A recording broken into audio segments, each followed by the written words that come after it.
It has been exactly 1 week since all of us were completely blindsided by the trailer for a brand new Fire Emblem game, and I've definitely found myself thinking about it a lot. The footage we've seen, the theories I've seen pop up, it's definitely very exciting to be back in that hype cycle where everything feels possible, and we have a trailer that hints at some super interesting elements to come.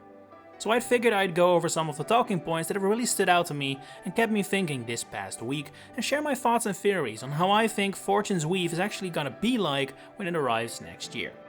And if at any point you're wondering what the hell I'm talking about, you might want to check out the analysis video I made last week. That's where most of the facts and basis for today's speculation and theories comes from.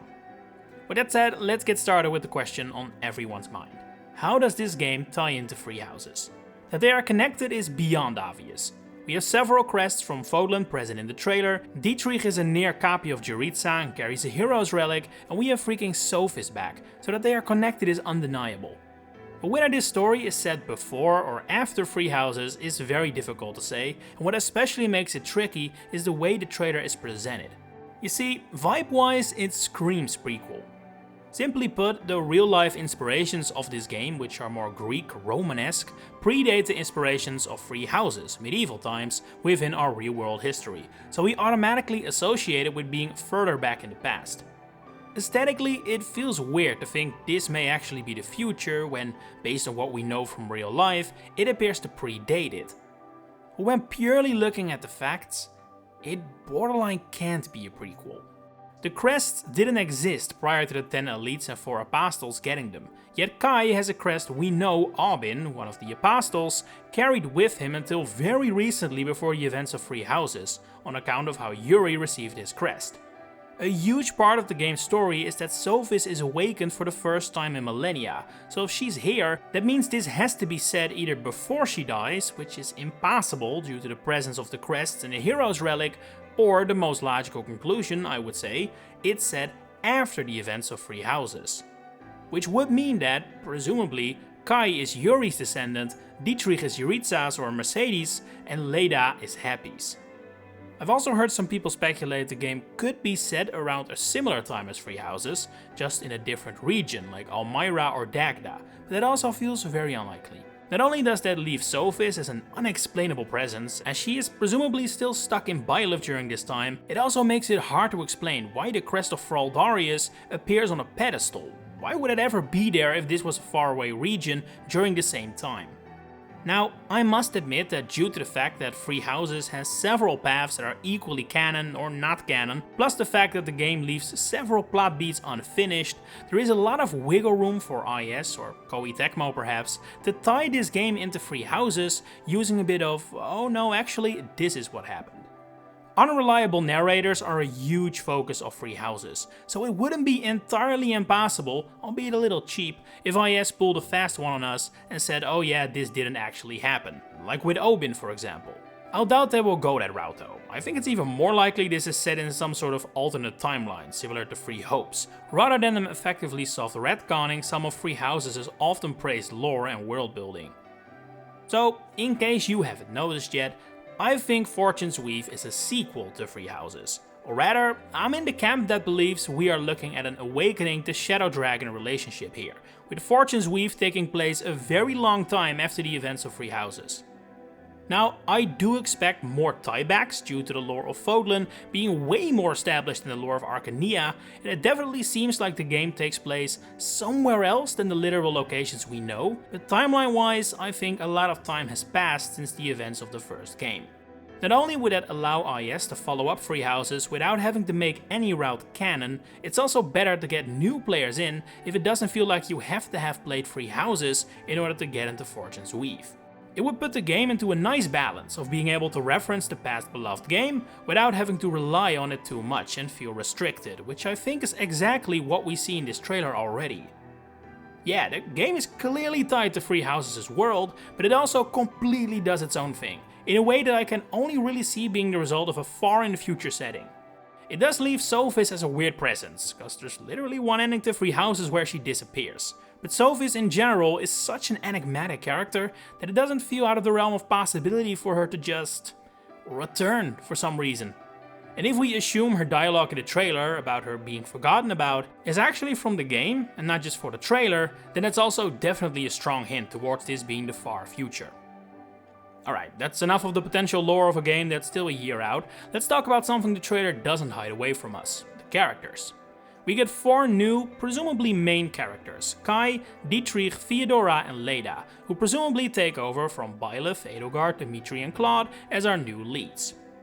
However, I've seen quite some people take the comparison there a little too serious, if you ask me, with some folks assuming Kai is actually the avatar of this game, the true main character, the stand-in for Byleth. And I mean, I feel very confident in saying that is not the case. We can't know with 100% certainty, but I would be shocked if Kai is our main character and the other 3 are the house leaders, so to speak. Every piece of promo material puts them on equal footing. Kai isn't even remotely close to being the blank slate that every past avatar has been, and he most likely isn't customizable either, as it is confirmed his gender is set in stone. I do think he is the introductory character, if you get what I mean, as his story is by far the most grounded, the most relatable, and he comes from humble beginnings. But as far as story relevance and gameplay goes, I think he is on equal footing with the other 3. We already know his class isn't exclusive to him, for example. But that does make one thing very interesting. How will we be following these characters' stories? Obviously, the precedent is that you will be asked to choose a side. Fates did it, Free Houses did it, and many people, me included, kinda defaulted to that here as well. And while it is clear from the marketing wording of intertwined stories that this is not gonna be some straightforward linear story like say Awakening or Engage, after some more thought, I don't think we'll be choosing a side this time. I suspect this is gonna be similar to Radiant Dawn, where we will be switching between factions as we follow the story and watch the characters work towards their goal. And the reason why I think that is because of who these characters are. Never before have main characters in a Fire Emblem game been this different. Like, Kai is a boy from the countryside, shocked when he visits the heroic games at the size of the city, while Theodora is a queen who presumably rules over a city of a similar size. They have literally nothing in common beyond both participating in the heroic games. That's it. In Free Houses, Edelgard, Dimitri and Claude may have thought differently about a lot of things, but they are all in the same boat. They're students at the academy and they're the leaders of the region, so choosing one based on ideology or just vibes makes sense, as they all kind of offer the same thing. But here, there is such a huge gap in the experience and story of these characters that I don't think it's likely we'll be asked to choose one. Fates and Free Houses have been called multiple games in one before, but Fortune's Weave would truly be one if that's the case. Cause it's unlikely Kai's story would even remotely resemble Theodora's. They want different things, they live different lives, they have nothing in common. So from that perspective, I think it's much more likely we will shift between their stories as they enter and fight in the heroic games, essentially following different tales about why people participate and what they hope to get out of it. We can already see this in the trailer, as all characters specifically state why they want to win the wish the Divine Sovereign promises to grant. Another reason I think this may be the case is the shot of Kai exploring the city. I don't think Kai is the main character or the avatar, so by that logic I suspect all 4 characters will be able to be used in the hub world in the same way. But it would make no sense for a queen like Theodora to sprint through these streets like Kai can freely do, so I suspect we will actually see 4 different hub areas, one for each character to be used when we're in their story. Think the marketplace for Kai, maybe a palace for Theodora, the docks or something for Dietrich as we see him arrive on a boat, and let's say a more shifty neighborhood for Leda, I don't know. This is obviously just pure speculation, let's get that straight, but I do currently feel it's more likely than a pick-a-path game. Also just from a development standpoint. With the way games have become grander and more expensive, optional content has been pushed to the side in favor of unmissable content. After all, if you're gonna spend hours and a whole bunch of money on making something, you better make sure people experience it too. It's why we have so few missable recruits these days, as how much time and money it costs to make one character is simply much more than it was during, say, the GBA days. Free Houses skirt around this by repeating a lot of chapters, and mostly having the stories be different, which could also be the case here, but I suspect IS has learned from the criticism that received and instead decided to opt for a way that they can tell a story about multiple characters, visions and factions, while also allowing all, or at least the majority of players, to actually experience it all. But hey, maybe I'm just hoping that happens, cause man, I really like all 4 of these characters. I do with Free Houses as well, so in that light it isn't too different, but really all 4 characters definitely have drawn my interest, even with how little we've seen. Kai probably moves me the least. Like I said, he feels a little introductory and has a few too many Fire Emblem tropes tied to his personality, but I do like that he feels like he's in a bit over his head. The fact he uses mounts, and actually being able to save a protagonist's father for once would be nice. And it sounds like he's voiced by Zeno Robinson, that's a big plus as well. For Theodora, I really like her design and especially her demeanor. She feels very serious, very strict, and that is something we have very rarely seen in main characters in the series. Edelgard probably feels like the closest comparison, but something like this shot of her being paraded around is something I could never see Edelgard do, so that intrigues me a lot. Dietrich, I mean come on, he's edgy as hell, he looks super cool. He also has the most pronounced connection to Free Houses so far, which is a big boon of course. Very cool in-game ability too, with the warping, and while he does have that classic villainous aura around him, I don't think he will be that bad a guy once we actually get to know him. And as for Leda, I'm definitely in the same camp as the many folks who voted on my community poll. She's my favorite so far. Her design is cool and all, but I especially like her in-game powers a lot. Her song mechanic definitely stands above what we've seen of say Dietrich and Theodora's abilities so far. And that quote, "There's a man I hate so much that simply killing him will not satisfy me." That has just been etched into my brain, I love it. It's exactly the vibe I love from Free Houses and I missed in Engage. So this line did so much to up my excitement for this game, if that was even possible. And then we also have the Divine Sovereign, who probably won't be playable, but will surely be a major player in the game's plot. I suspect in a role comparable to Rhea. We don't know too much about him yet, but one thing we can definitely speculate on is what he is. I mean, come on, he's clearly a Nabatean or dragon of some kind, and he's not even hiding it either. His pointy ears are on full display, which is definitely a big change compared to what we saw in Free Houses, and does imply the people of this place are comfortable knowing what he is.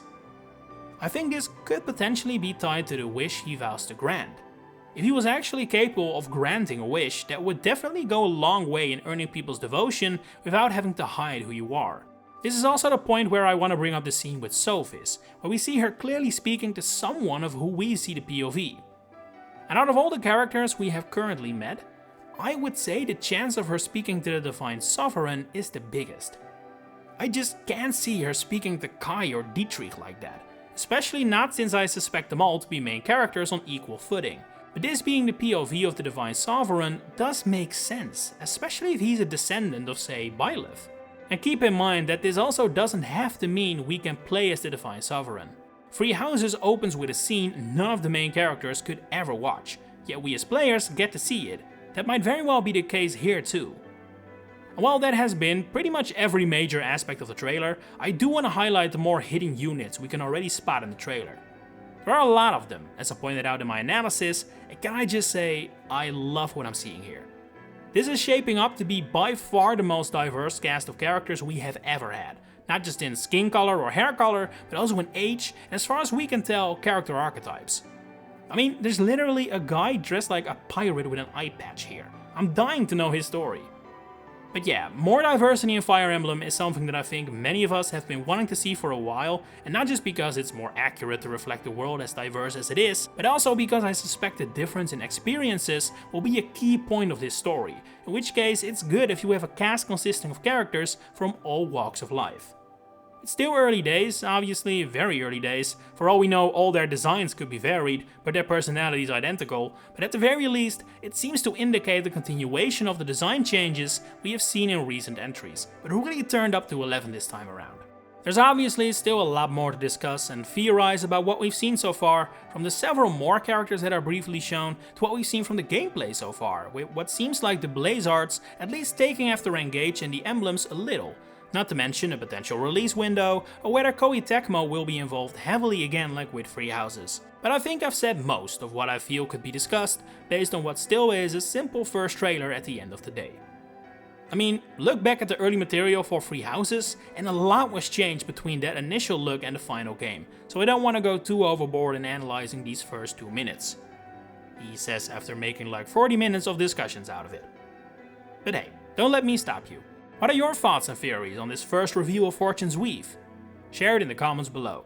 If you enjoyed this video, please consider giving it a like and subscribe to the channel to stay updated on all my future Fire Emblem content coming up. For now, thanks for watching and enjoy the rest of your day.